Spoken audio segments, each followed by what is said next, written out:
Hey guys, this is Matt with bleepinjeep.com, and today we're discussing the top 10 most important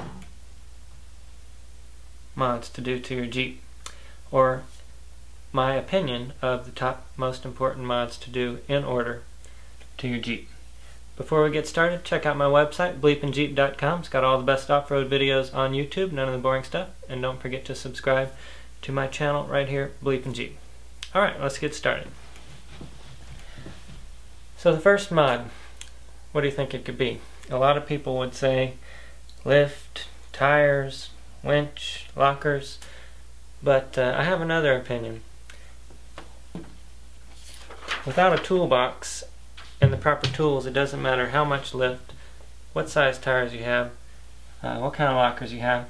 If you can't fix any breakage, you're not going to go anywhere. I see this a lot of the time out on the trails.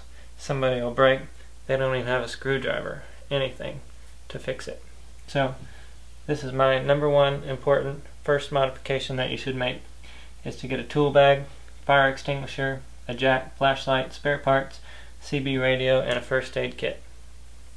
Alright, that's number one. Now number 2, 3, and 4, these are all grouped into one as our 5, 6, 7, 8, 9, and 10, because these things you'll want to do all at the same time. So number 2, 3, and 4. Number 2 is lift. First you'll want to put a lift on, but without the proper size tires, it's going to look kind of funny. So at the same time you're going to want to get some nice aggressive tires. And I lumped the sway bar disconnect in there too, because a lot of times that will come with the lift. If not, go ahead and get that. So that's number 2, 3, and 4. And at this point, you've got your tool bag, you've got a nice looking Jeep, but you're not quite there yet. So next, number 5, 6, and 7, you're going to need the proper axles. For the most part, the Dana 30 axle is going to be okay on the front, but if you have the 35 in the rear, you definitely want to replace that with the 4.4, a Dana 44 or an 8.8 or a Ford 9-inch or Dana 60s or whatever you want to do. That rear Dana 35 is not going to work. But while you're doing that, you might as well go ahead and put new gears in it. And you're going to have to match the gears in the rear axle to the front axle, so you're going to put new gears all around. And while you're doing that, you're also going to want to put lockers in, because you're already in there messing with the gears. You might as well put the lockers in. So that's 5, 6, and 7. Alright, 8, 9, and 10. Can you guess what it is? It's a front bumper. Is number 8.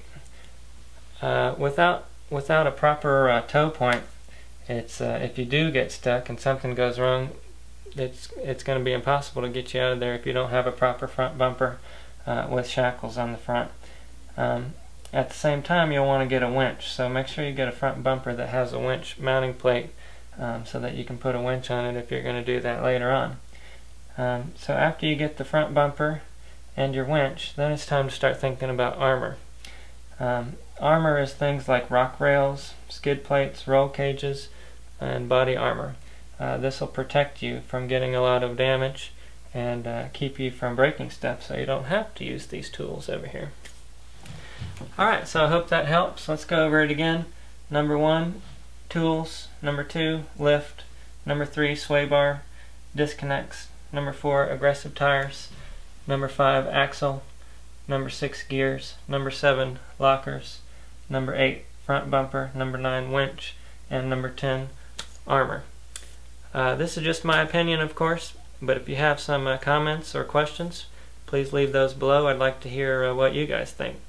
Don't forget to check out my website, bleepinjeep.com. It's got all the best off-road videos on the internet, none of the boring stuff. And don't forget to subscribe right here to my channel, Bleepin' Jeep. I appreciate it, and we'll see you on the trail.